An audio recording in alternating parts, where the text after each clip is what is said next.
got a few steps in, a little bit up and down, but yeah, it's not. All right. Sorry, everyone. I had to disconnect the other connection because the kilobits per second were really slow. But one of the things that we were talking about was our hiking. I said that we were hiking earlier, and it was like a few hours. It was like a 2.5, 3 hour. Um, Yeah, uh, we're all moving for a couple of hours. it was I was Wolf Trail. Yeah, it was like Wolf Trail Head is down. It's over in Smithfield, Rhode Island. Just an easy local place, decent little view of Providence, casual trails, great for the family, kids. But I was just making the comment that I said we went hiking, but I mean, I would have just classified it a little more as like, walking in the woods. That's just how it was. If like I don't need my pack or anything, like, yeah, it's walking in the woods, which I had a blast. I would absolutely do it again. Um, but I'm thinking, we talked about it yesterday. I'm thinking, in the next like 2 weeks, as long as everything works out, schedule and weather are obviously the two big things. That'll be a hike. Uh, that'll definitely be a hike. So we're gonna be trying to do anybody out there, if you have a hike Mount Washington before, there's a couple trails we're gonna be doing. Probably the second hardest trail. There's one other trail that I read about that is like a real steep scramble rock climb up. That's a little bit harder, but we'll be doing like the second hardest, at least on the way up. Um, Yeah, and to add to that too, it's gonna be a pretty good hike as far as because we were talking about it yesterday. It was like 7 miles to the summit, and if you're going at a pretty decent clip, it's going to be anywhere from 3.5 to 5 hours. You know, averaging around 4 hours to get up to the summit, and then never yeah. mind coming back 4 hours. So So I double checked that trail. It's actually about 4.2 or so in. It's not 8 in and 8 out. It's like 4.2, say 4.5 miles in and about the same out. They gave the total on the total loop in and out is what they gave for those miles. oh, okay, okay. So you're actually going up about 1,000 feet a mile. So it's actually pretty steep. And there's actually one section where it's actually like the steepest and Mm. evens out. But if anybody's familiar with New England and New England weather, we're going to go from Mass, which is not a lot of snow. We're going to go up to New Hampshire, Mount Washington, go up to about 6,500 total elevation. And it's known for like the worst weather in New England. So even just recent pictures, like it's still snow and ice up there. So some of the ascents and everything, and some of the climbs up and the scrambles, we'll probably go up the harder way, and then we'll probably take a slightly different trail back because that descent, if it's all iced up with the snow and everything, like we won't get back. We won't be able to get back down without rope. Like I don't think we'll be able to just walk down it. Might be a good idea to pick up some paracord or something like that, just as just as a just in case. At Just a least a couple 100 feet or so, right? Yeah, yeah, just to be on the safe side. I mean, it's one of the good things about paracord is that I think it's got like 650 pound test as far as usage, and it's Some super of it tiny. even more. Yeah, Some of it even more. I think it would hold all. This we're planning on there being three of us. I think it would hold all three of us, oh yeah, not just yeah. even. Just like I Uh, said, just as a just in case, bring like one or two bundles. I think they're like $4 or $5 at Walmart. So they're not too expensive, but and they're small. Like I said, it's paracord, so it's going to be really tiny, but tiny, it's super tough. tiny, tiny, tiny. We can make a little slip knot, get down if we have to release, whatever. But yeah, it's going to be an interesting hike just because it's a little bit off season. So like we've got to check the weather. You can't have a storm coming in. It's going to be snowy, icy. If it snows or ices a few days before and put some fresh stuff on the ground, that's going to be a little interesting. So I think it's going to add an extra little dynamic to it that I'm excited for. I know you're excited for it Oh because yeah, yeah. Well, one of the things that I was telling you, when I so yesterday, Cruz and I talked. He called me up, and then we were talking about what our what we're gonna do in the next couple of weeks with a hiking.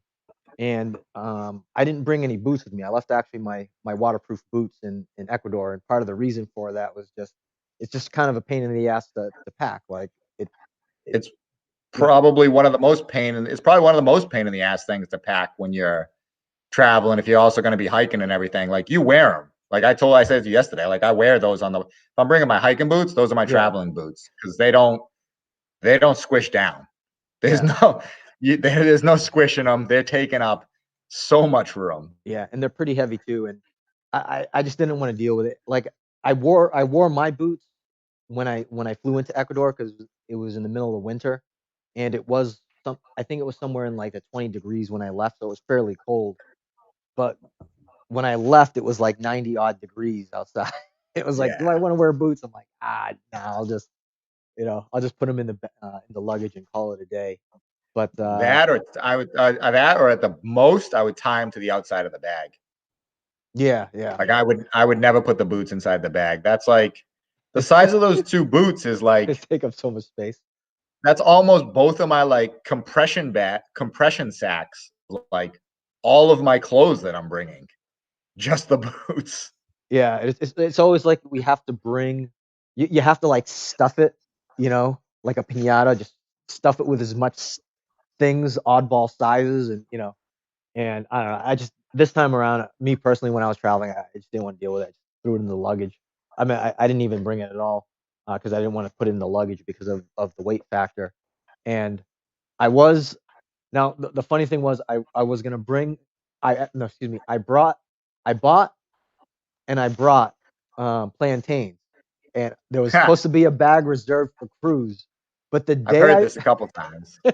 I gotta repeat it for the video. So I bought these plantains and I was gonna, distribute out to friends and family and whatnot, right? But I ended up eating like at least one of the bags by myself the day I bought it. So like I got back to the house in Ecuador, and then I just ended up eating the bag when I arrived. Like, there's a few bags, I'll just eat one. So I ended up just eating it. So yeah, so sorry, Cruz. I did say sorry last time, so I figured I'd say it right. He did. He did. I'll have plenty of plantains when we get down to Ecuador. But yeah, no, that's going to be one of the interim things. I mean, figure right. So if Kay, remember we've been talking about playing in Puerto Rico. We always talk about, right now is super tough. Stuff's changing all the time. Lo and behold, last week, middle of the week, tweet comes out from the governor of Puerto Rico. Curfew in effect. Curfew 10 p.m. to 5 a.m. All businesses close at 9 o'clock. When a place shuts down, who knows when it's reopening. So Puerto Rico, that trip, that's a done. That can't be booked because I'm not going there with a curfew. I'm not going there with businesses closing at 9 and everything. And But then yeah, yeah, they're not going to open back up. yeah, and it's kind of a disappointment because it's one of the areas where if someone wants to go to um, a Spanish speaking location, and especially one that's not too far and it has a different setting than a lot of parts of the U.S., that option kind of you know starts to diminish a little bit, especially since we were talking about it earlier. We were pumped. We were trying to get that going, and then all of a sudden it just got squelched by something like that, and it Yeah. I it mean, silver yeah lining, I'm glad it happened now. We're planning on starting to book stuff this upcoming week or so and really starting to plan. So, silver lining that tweet came out when it did, but it's still unfortunate. yeah. So and we've talked about it before. This type of thing, especially with a lot of the restrictions, it's like it's a moving target. Like we can't fully confirm right off the bat. I think the only good thing, right, with the flights is that once we get closer to it, a lot of the airlines are still providing full refunds or at least credit A for. lot of still doing the change fees, the no change fees and everything because they have to. If they want anybody booking with any type of confidence, like you have to offer that now, right? Like imagine if you would have booked a flight and all of a sudden, it's just a bad customer experience. So if they want people still booking and not just saying, you know what, we don't want to take the chance at all, then yeah, they have to keep offering those, right? Yeah. and especially now, because whatever the news is describing, I mean, who do we believe in what's going on right now? But there's the surge that they're talking about, so we have to keep in mind that those things are happening. But at the same time, it's like, um, are we going to restrict ourselves from doing some of these things that we want to? We've already declared for ourselves, that we're obviously taking on our own risks. But I think for a lot of other people who don't want to travel and things like that, some of these things could be straight showstoppers, which is, to me, it's just a really kind of annoying thing for everybody. It's not just for Of us; it's course, just everyone else. we're traveling, we're remote, we're, whatever, digital nomads, the whole deal. This might be somebody that has, 2 weeks planned, set vacation that they've taken off and set up, right? Yeah. They got kids, they got this, they have everything lined up. They can't just be like, well, I'm just not going, or, oh, I'll just go next month and shift stuff. So for them, I could only imagine, like, there's definitely almost not booking stuff unless it's the place is absolutely guaranteed, right? So that's why right now you see like the surge in prices for your Texases and your Floridas and even like the Carolinas or Tennessees, because at this point they've kind of proven that no matter what, like, they're not shutting down, right? I think they've kind of set that bar where it would take something astronomical for them to go backwards. They're all in, they're staying open. But when you start putting the international in places that have kind of opened and not kind of given that long-term commitment so far, it's a little iffy. I feel real confident in Ecuador because they've been trending in that direction, and it doesn't seem like they're turning back at any point. Yeah, I think the thing that's gonna affect a lot of people is, so the requirement uh for the vaccine, I think, is gonna be one of those moving targets, because the rules in the US are obvious. The rules and the laws are different in the US, but the rules and laws in other countries could be different. So, you know where all this goes, I mean, there's obviously adverse effects, right? With if there's a requirement to have vaccination, how does that affect the travel industry in a lot of these places? In my personal opinion, I think it's going to negatively affect a lot of these places if those types of things are imposed. But again, we don't, we're not the rule makers for a lot of places. And obviously, for the government there, they're watching out for their citizens, things like that. But there's, again, it's one of those things, like, uh, it's something that Cruz and myself will have to keep up with as it goes. With Ecuador, I think they've been very good as far as you know allowing people to show up there. They have the PCR requirement, and now if you are vaccinated, um, that in itself is a document that they can use to be able to enter the country. So, Yeah, and this seems like they've been consistently always taking steps forward. They haven't taken any steps back, right? yeah, yeah.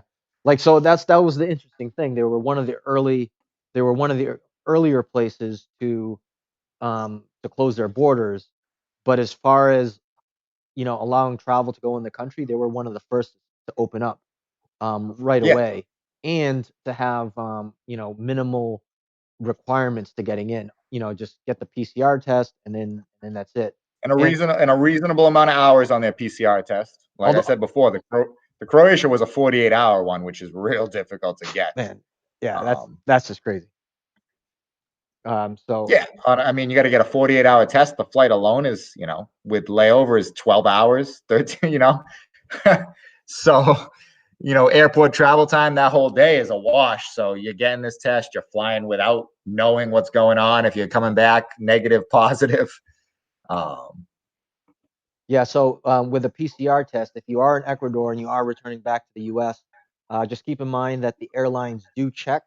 So anyone out there that's traveling out to Ecuador, one of the great things though is that, um, it does take 24 hours. Actually, I've waited less time to get the results of my PCR test.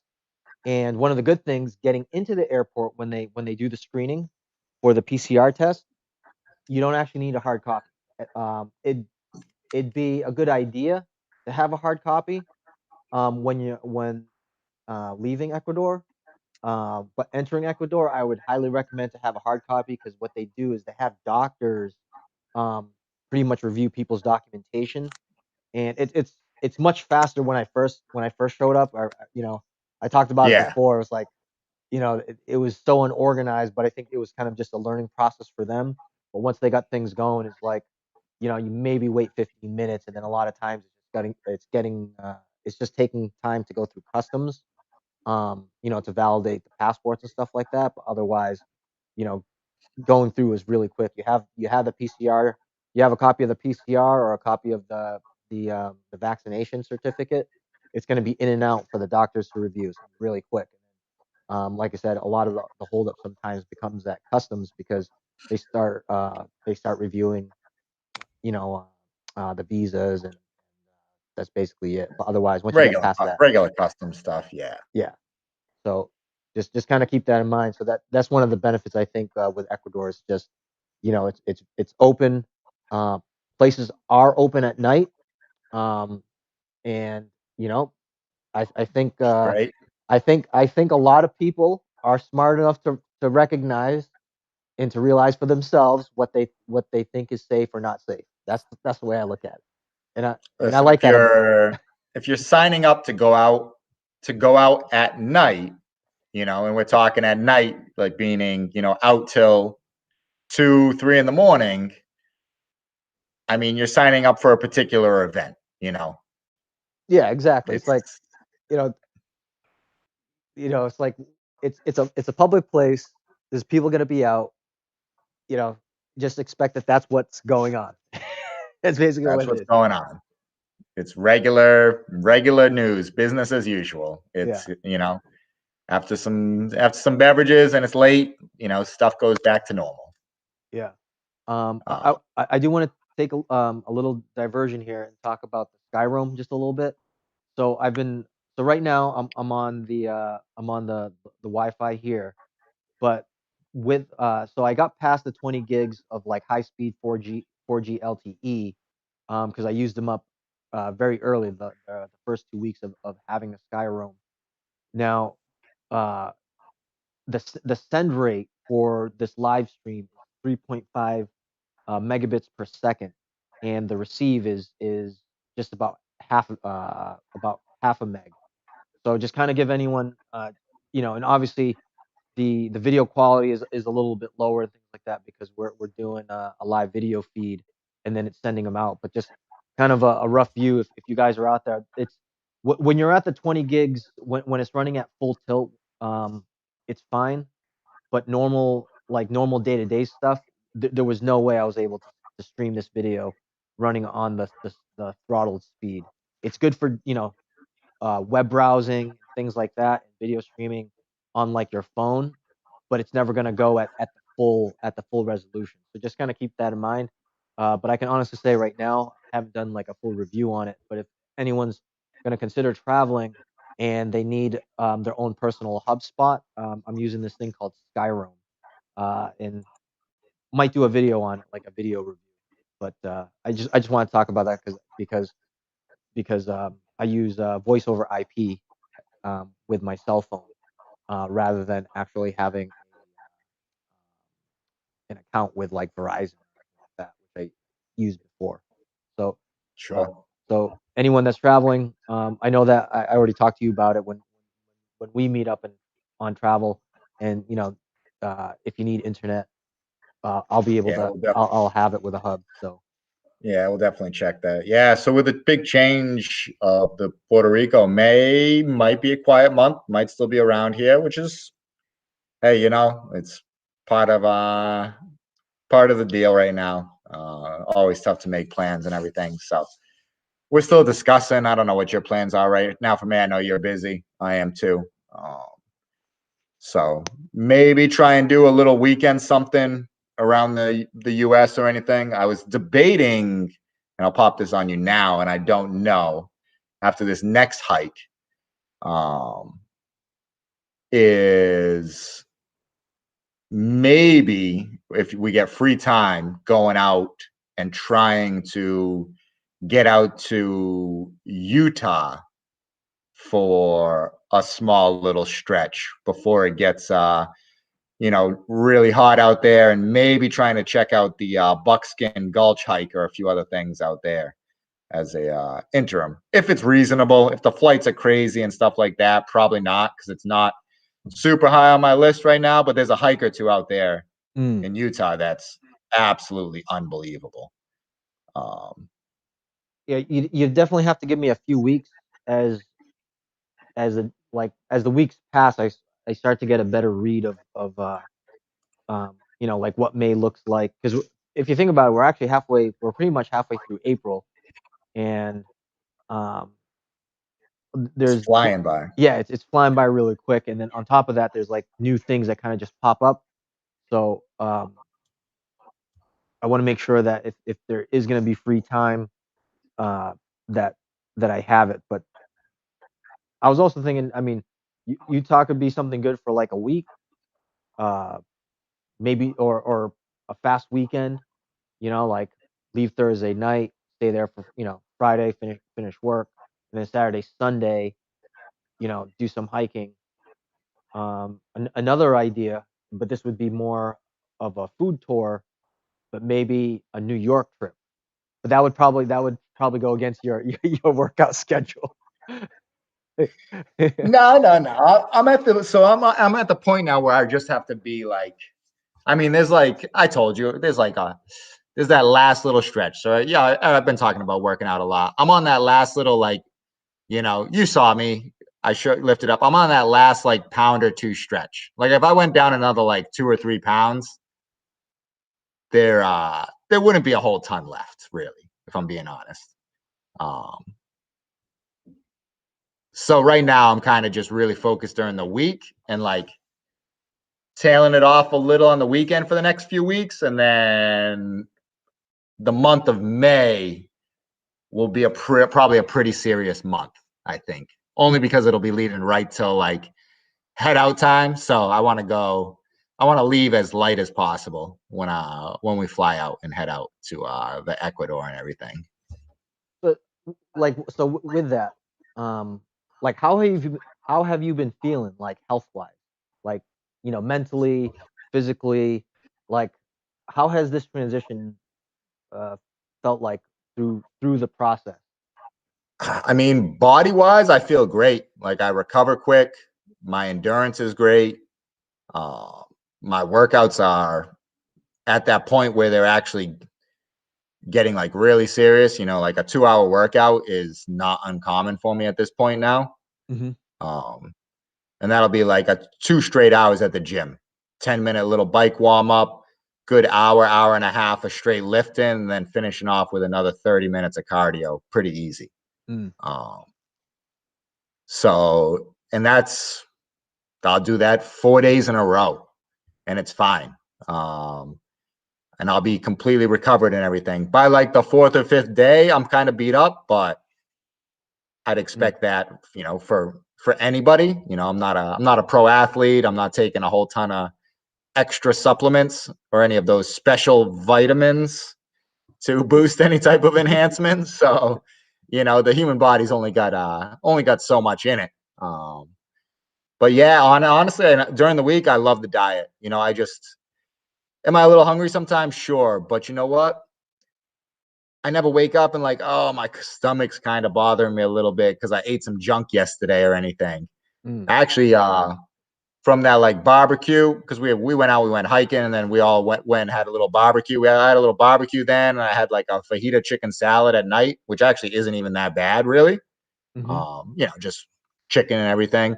It just was like that fajita mix that they threw on top of the salad was a little extra greasy. It actually bothered my stomach a little bit. Like you feel it. So when I'm having like some greasier stuff and everything, like I actually notice it a little bit. Like, oh, I'm not feeling so great. Yeah.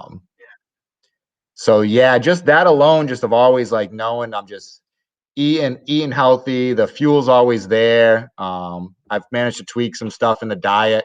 Don't be scared of carbs. I mean, if you're trying to lose a ton of weight and everything, sure, hit that keto. But that's never really worked for me.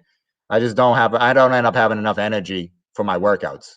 I know you convert over to using fat and everything, but I don't know any pro athletes that are on the keto diet. We'll just leave it at that. I know I've always Do you know any pro fighters, pro athletes that are really pumping that keto diet? the only ones that I've heard were vegetarian. The Like vegetarian, sure. There's veg certain pro vegetarians. Few and far between, though.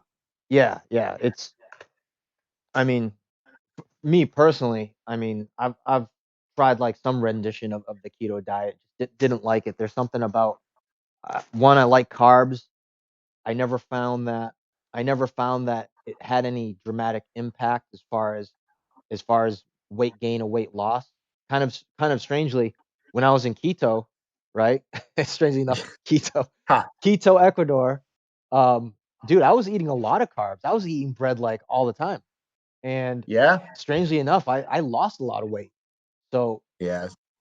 um, So the I think big thing for me is don't be scared of the carbs. I just like I stay away from gluten. I stay away from any of the processed carbs. I try and stay away from any of the extra sugars and everything like that. But nice, good, healthy oatmeal, sweet potatoes, a little bit of some rice. Absolutely. You just keep it in enough moderation that you get enough carbs to keep your body fueled, but keep them a little bit lower. For me, I try and if I'm actually counting them, I stay at about 100 or so, 120 carbs at the most for the day if I mhm, can. It's usually probably closer to like 80 or so, which is kind of in that, like, I guess not quite keto range is like 20.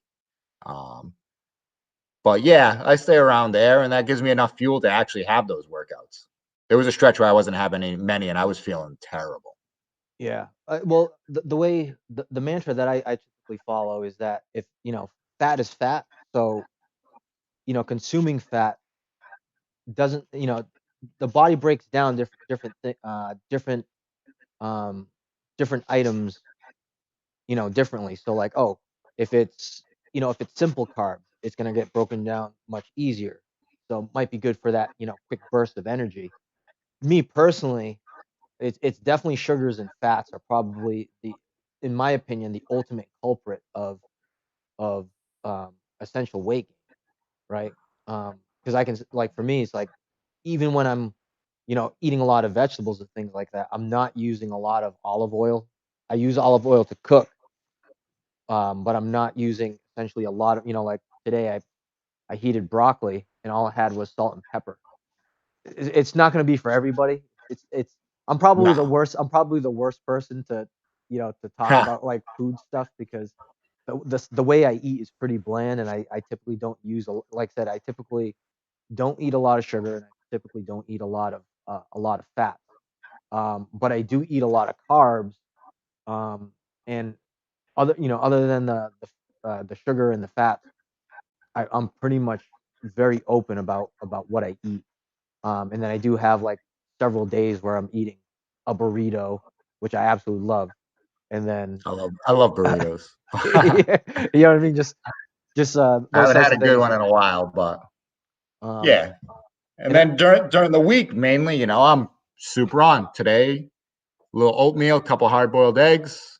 I'll have two protein shakes, and my main meal was a sweet potato, cauliflower, and like some and roasted chicken. Like that's what I had for the day. yeah, Uh, this, so I think it's good for the eating part because when you're in a when you're at a place, right? Especially if you're traveling for a long period of time, there's different types of food and things like that.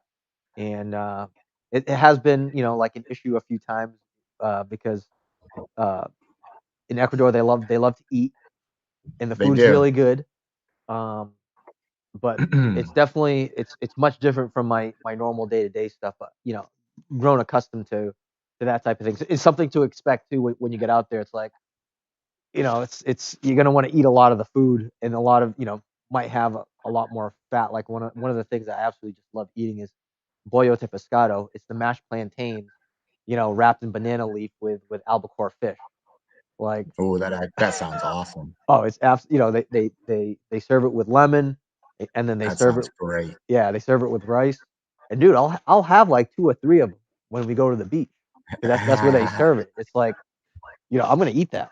So Yeah, that sounds really good. yeah, yeah, so I don't my from my experience, and everyone's body is different, but from my experience with carbs, I don't think carbs contributes to weight gain more than things like consuming a lot of fat and sugar. I think those are the two major contributors of weight gain.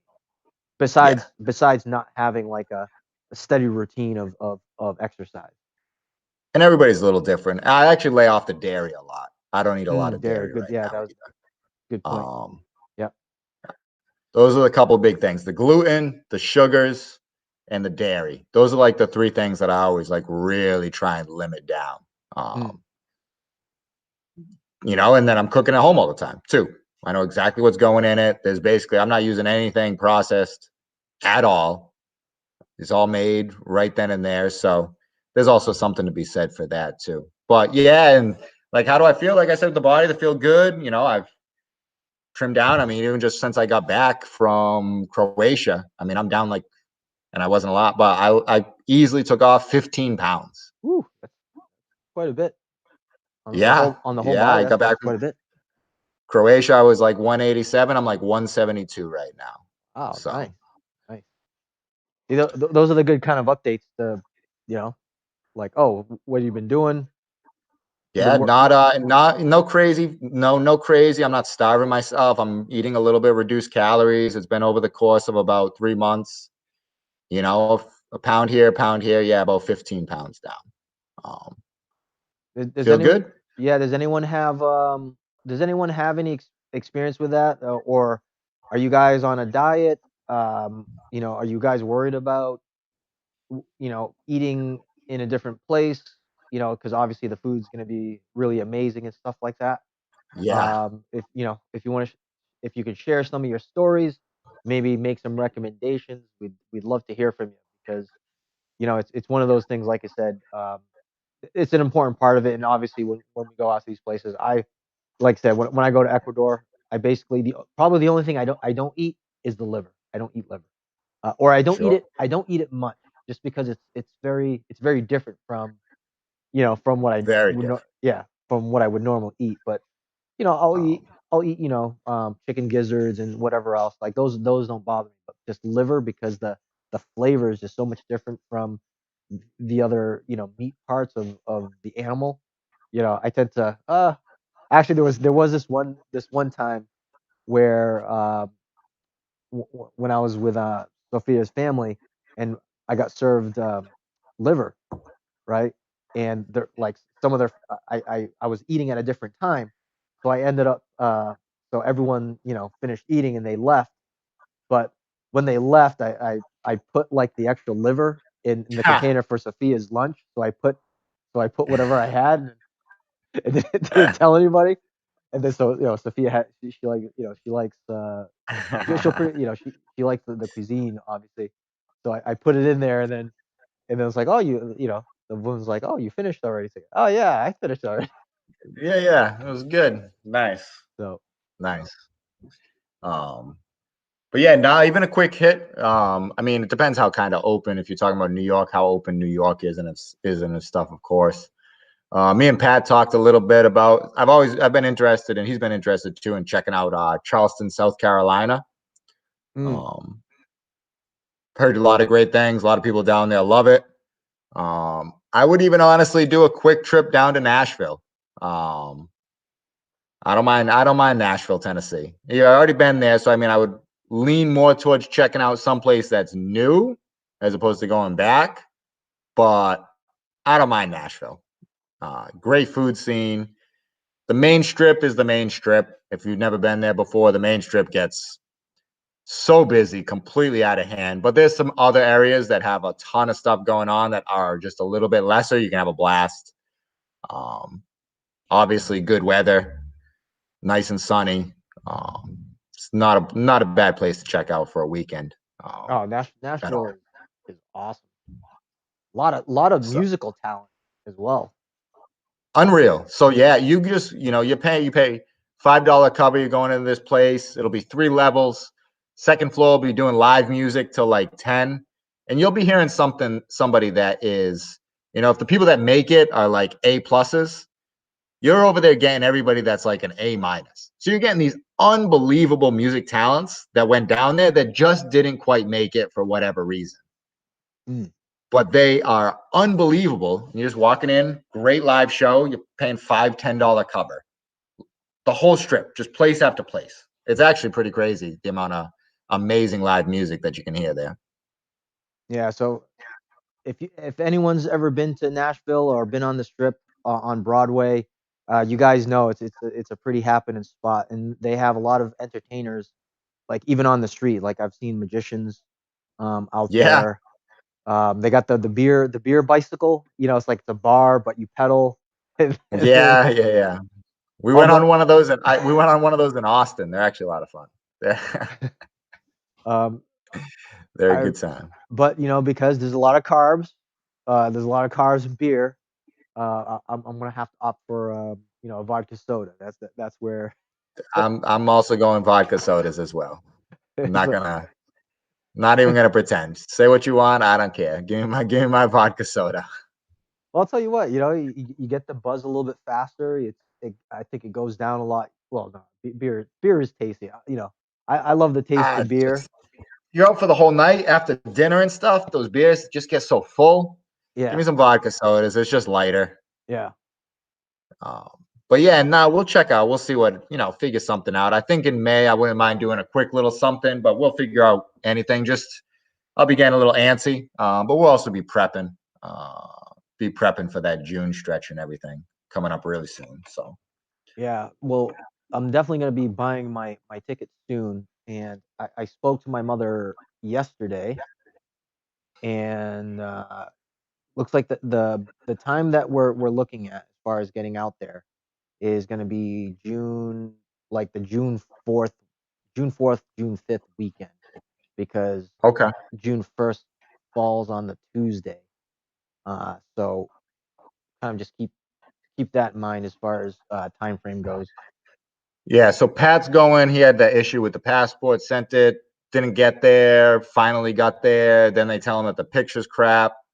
So he's going direct to the post office tomorrow, and he's just going to stand there and wait at the post office at one of that does how they do the passports there, right at some post offices. Yeah, yeah. He's just going to go stand there directly, have them do the picture, and just get it expedited as fast as possible.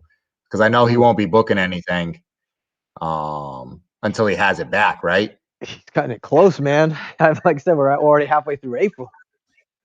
Yeah, it's just been an ongoing struggle since he sent it in. They didn't deliver it for like 6 weeks on him. Ooh, that's a bummer. Damn. Yeah, I'm crossing my fingers for him. That's that's that sucks. you can still force. I think you can still force an expedited through if you're willing to pay it and figure it out and everything. So hopefully that They probably gets did that on purpose to do specifically that. probably. So we'll see what happens with that. He'll get that pushed, and then hopefully he gets that back in the next like at least gets an update, in the next like 2 weeks, like oh it's here or some type of status, right? Yeah, yeah. I mean, that's always Because kind I of like a tough thing to deal with. It's just like, come on, like here's a requirement because you gotta. If I remember correctly, they have to validate that it's you getting the passport and it's getting mailed back.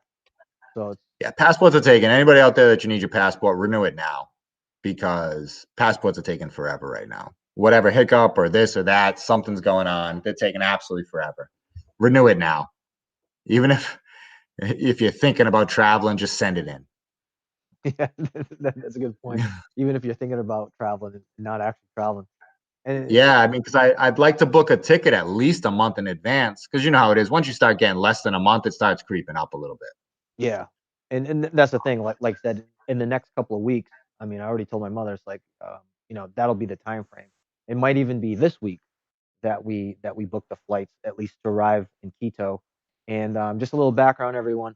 So what we're planning is we're going to be starting in the mountains. Quito is going to be our kind of centralized hub for traveling out to places, and then we're going to go out to places near there or we might have to drive out like an hour or two, but it's a good centralized area as far as going to the downtown location, going to Mindau, going to the volcano areas. So, and then from there, we're gonna go towards the coast and end up in Galapagos. Cruises is probably gonna end up in Manzanita. Actually, I'm guessing more than likely. That would be my goal. Yeah, is to end up in Montanita. So I'll be seeing him, on the weekends. We'll do some surfing, go out at night, all that kind of stuff. But I mean, great place to just come up from you, right, on the weekends and stuff. oh yeah, yeah. Like I said, I mean, you go out there. I mean, there's like a million, not a million, but there's a lot of restaurants and really cool places to do at night, things to do during the day. Um, I mean, lot of expats, lot of travelers, and a lot of people Yeah. from Ecuador. So Just on the weekends, just between the beach, the surfing, and then getting some lunch and everything. I mean, you have a chill, amazing weekend every weekend, and then go out at night. Like, I mean, that doesn't sound terrible to me. no, and on top of the fact that you're not far from actual wilderness. Like you go more inland, and it's it's like I don't want to say jungle because it's kind of desert like, but it's definitely like uninhabited area. Yeah. Like you'll cross like you'll hit the main road that kind of parallels the coast, and then after that, I mean, it's like I said, there's pockets of towns and things like that, you know, along the way, but you're gonna see a lot of I don't know, dry forest, I guess. I mean, it's been Okay. pretty rainy uh for the past couple of months, but otherwise, like yeah, it's there's some decent hiking just kind of in the area, or at least walking, depending on depending on how you think of it. Sure. So Yeah, and uh then after that, we will try and get up to Quito, I think. I'm not sure the full length of time in Ecuador. Maybe we only stay at the coast for a little bit, then head back to Quito for a little while. Or no, for like a month there, Galapagos, head to Quito for a little bit and head back. I'm not sure the full time frame because I know Pat's actually planning on squaring up his place in Chicago. His lease is up the first like week of August, and mm, he's dumping everything. Like what do you mean? he's like he's not going to have a place. He's dumping everything. He's done. Look, that sounds like somebody I know. He's gonna fill up a couple tubs of his stuff, probably drive it back from there, try and sell his furniture, all that stuff, not have a place. And it is like 99.9% that immediately, as soon as that's squared away, like we're going directly to Tenerife for as long as we want to be in Tenerife. So Tenerife just looks really awesome. I mean, like I said, when after you told me about it, and then obviously we spoke about it over the weekend. But just letting people know, if you guys look up some of the stuff about Canary Islands, it just looks awesome. What the variety of what's just on in the landscape. Never mind just being surrounded by the ocean. Probably not a place that I'd want to live, but an interesting place to visit. Just one of the things I don't know how many times I brought it up when we were going for our walk in the woods. 800-meter cliff. Yeah, the I know 800 you're gonna meter. say the 800-meter cliff. Yeah, see, he already knew what I was gonna say just because of it just looks amazing. Like you look at it, the river, goes out right to the ocean, but then you just see the mountain, and it's just completely shredded from whatever natural occurrence of like just carving that mountain, you know, and sweeping it into the land. I mean, that's just one side. we were Um, talking about it, and we like, so it falls under, so I know if you're out there, you haven't heard about Tenerife, Las Palmas, which is the other big digital nomad island there. It's the Canary Islands archipelago off the west coast of Africa. It's owned by Spain. It falls under the EU jurisdiction, meaning you can be there for 3 months out of a 1-year period. And it falls, being owned by Spain, it falls technically under a lot of Spanish rules for a lot of different stuff as far as that goes. But we were talking about it. Like I was like, I could easily see us blowing our full 3 months in the EU, like without trying. Because not only do you have Tenerife, the main island, you have the digital nomad island, which has been blowing up of city of Las Palmas, which is right next to it. I mean, I think it's a 30-minute flight at the most. Yeah. And that's just getting off the ground and landing is most of the time. It's so close. Between just the islands and the stuff, and then what they say about what's going on and just all the nightlife activities, hiking the volcano, all over. On top of that, the quick flights to maybe a Portugal or a Spain for a weekend because you're so close back and forth, I could easily see like 3 months could pass in no time. Or even Morocco. Even Morocco. But yeah, like all these places are so close. We're talking about the distance from the Canaries to any of those. I'd say they're about what would you say, like an hour flight? Maybe even less. We're talking an hour flight at the most. Jump on, not keeping the Airbnb. We're talking about just like, oh, you want to do a quick weekend in Barcelona? Like, yeah, let's go for a quick weekend in Barcelona. You want to do a quick weekend in Lisbon? You want to do pick a spot. Hey, you want France isn't super high on my list, and if they were open back up by then a little bit more, like you want to just do a quick weekend in Paris just to check it out, hit the couple like sites that we've been meaning to see and everything, and then come back. Like, sure, why not? Yeah, I mean it's such a good centralized area, that it actually, come to think of it now, because it's part of the EU, the flights will probably be fairly cheap because it's it should be all the subsidized like travel, but within the EU. So okay. Yeah, I think that's, again, the more you know what? Now I'm looking at a flight right now. Hold on. But I think it might be a little bit different if the IP address changes when we're there and we're looking at flights versus here, looking at flights, because Potentially. Where do we want to go? Barcelona. We're going to Barcelona for the weekend. Okay, let's see this. Pop this. Looking pretty cheap. I'm gonna do it during the time that we would kind of be there. So say August, September, it starts dropping a whole bunch. I'm gonna do a September.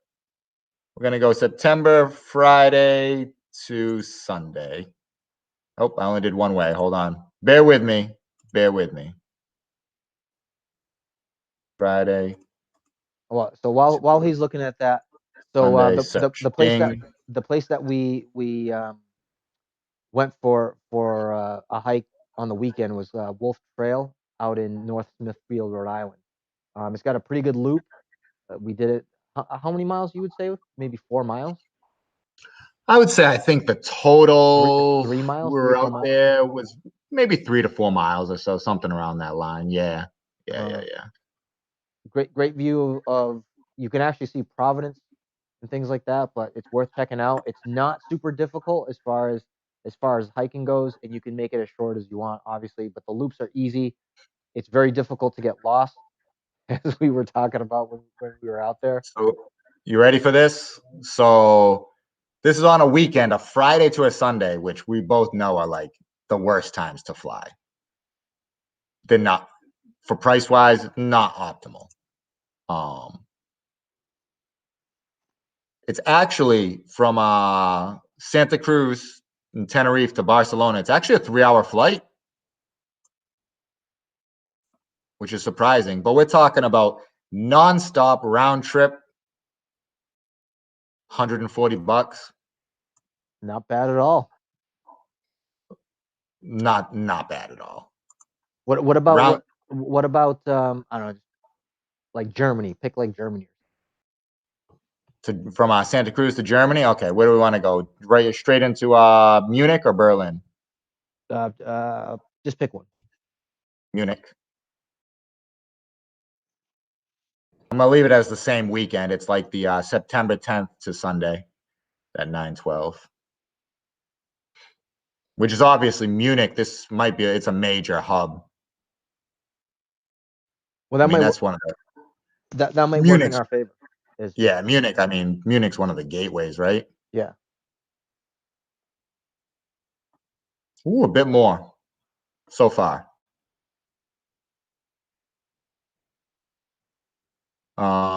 Let's see here. We got some longer flights. It's actually a little bit of time. Oh, you would not want to take that flight. Sorting. I know this is super interesting, everybody, but well, I'm entertained. Hold Are you not entertained? on. Cheapest once the flight back is a little crappy. No, this is all right. So here's a real solid one. One stop, 6 hours and 7 hours, round trip, $300. Again, not bad, but I think part We're of the talking about picking a Friday to a Sunday. Like Yeah. I'm not fishing for better days or anything like that. I'm just saying, give me a Friday to a Sunday. But what I think part of the reason why some of the pricing might be a little, might be a little bit high is because of where you're searching from. So if you're searching from the US and you're looking Oh, at then the flights from your IP here, address on Kayak might be feeding or whatever. I'm looking on Kayak too. There might be better like European sites over there once within that European subnet. yeah. That might begin. That's just a quick search, not even trying for the cheapest. If my quick search on a Friday to a Sunday puts us from Santa Cruz into Munich, Germany for $300, that's not bad. That means if we're fishing around, it's significantly lower. Yeah. And that's definitely something that we're going to definitely check up on when we're out there. But like I said, I think the Canary Islands is going to be something that like I said, how many I'm really excited. how many times did I talk about the cliff? The same The cliff. cliff? I don't know, the whole day. Every time I bring it up, we would be like, blah, blah, blah, blah. Oh, yeah, but that cliff every time. What do you mean?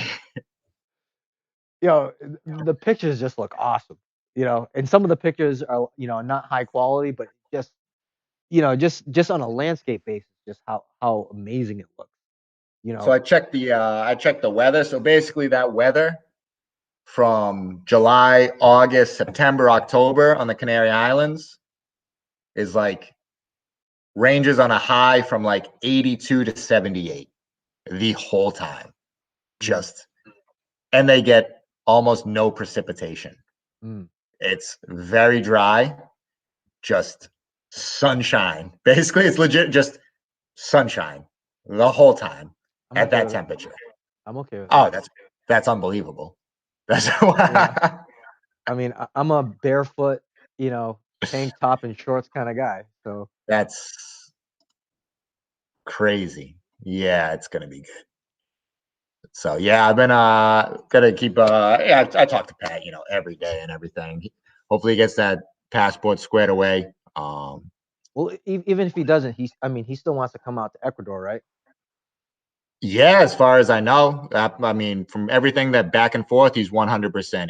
Well, on the Ecuador trip. Well, say he doesn't make it for the first 2 weeks, right? That we're out there doing the vacation thing, and he meets up, kind of later on. I mean, there's that option as well. You know what I mean? It's not like Absolutely.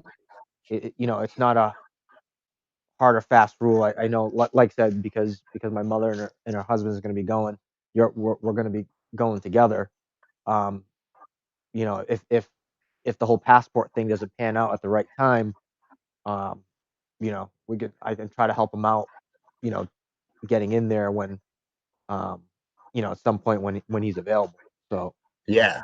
Yeah. I hope it works out with him and everything. I know he's super interested in, the Galapagos, the whole deal. Montanita looks awesome. Yeah, we definitely want to do it. And then it's like I'm super excited. I mean, it's the Galapagos, the whole deal. Like super excited about that. but at the same time, I'm also looking for that next one because Tenerife hit me a little different for something about it. Just It's something about different. it. It's different, like when you first showed it to me, I've never looked up stuff about the Canary Islands, and then Never, not once. and it's legit. The Tenerife is a volcano island, and it's not massive, but it's big enough where you're a reasonable distance from the other coast and things like that, or from the other side of the mountain. And just the viewpoint from the volcano, if you go on Google Earth and then you do kind of just like a quick view from the summit, like being able to see the city, the ocean, at a distance, and probably see the other islands. I mean, that's incredible. That's absolutely incredible. And especially since it's like, it's only about 100.